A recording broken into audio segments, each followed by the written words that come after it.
শহীদ president Ziaur রহমানের 45তম শাহাদাত বার্ষিকীতে আমরা জিয়া উদ্যানে অবস্থান করছি এবং মৎস্যজীবী দল, জাতীয়তাবাদী মৎস্যজীবী দলের সাবেক যিনি আহ্বায়ক আছেন নাদিম চৌধুরী ভাইয়ের নেতৃত্বে আমি এখানে সম্মান জানাতে এসেছি। এবং আপনারা জানেন যে জিয়াউর রহমানকে আসলে আধুনিক বাংলাদেশের প্রণেতা বলে, এবং তার যে দৃষ্টিভঙ্গি ছিল যে সকল দলীয় আদর্শ এবং ধর্মীয় আদর্শের মানুষকে একটা জাতীয়তাবাদী চেতনায় এক জায়গায় নিয়ে আসা। এখন কিন্তু আমাদের বর্তমান যিনি প্রধানমন্ত্রী, তারই উত্তরসূরি তারেক রহমান, তিনিও কিন্তু অনেকটা একই চেষ্টা করছে যে সর্বদলীয় সবার মধ্যে একটা কোলাবোরেশন তৈরি করে বাংলাদেশ পন্থী হওয়া যায় কি।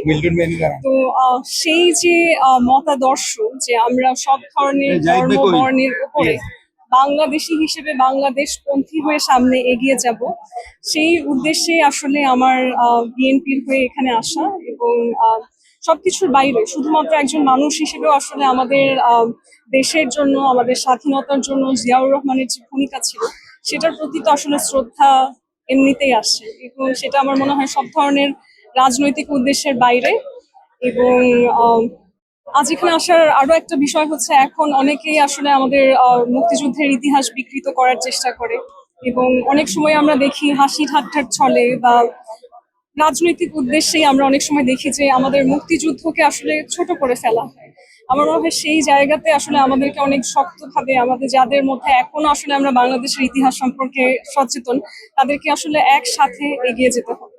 এবং সেই প্রচেষ্টাই আসলে আমি মনে করি যে বাংলাদেশ জাতীয়তাবাদী দল, তারা আমাদের মুক্তিযুদ্ধের পক্ষে শক্তি, এবং তাদের সাথে মিলে একসাথে আমি যদি একটা বাংলাদেশপন্থী রাষ্ট্র গড়ে তুলতে অবদান রাখতে পারি, সেটা আমার মনে হয় আমার জীবনের একটা ভালো উদ্যোগ হবে। আসলে দেখুন, একজন অভিনেতা বা অভিনেত্রী হচ্ছেন একজন আর্টিস্ট, এবং তার এই প্রফেশনাল পরিচয় যে একজন মানুষ ডাক্তার নাকি ইঞ্জিনিয়ার নাকি নার্স, সবকিছুর আগে কিন্তু সে বাংলাদেশের একজন নাগরিক, তাই না?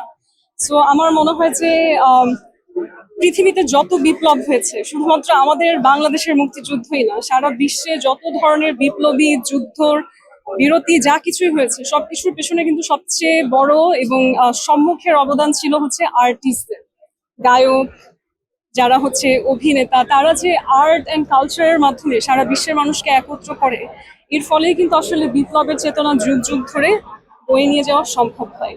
সেই জায়গায় আসলে যেহেতু আমার অভিনয় জগতের সাথেও কিছু কাজ করা হয়েছে, আমি মনে করি যে এটা আমার একটা শক্তি। কারণ আর্ট একটা এক্সপ্রেশন ফর্ম, আর্ট আসলে আপনাকে আপনার মনের ভাব প্রকাশ করা শেখায়।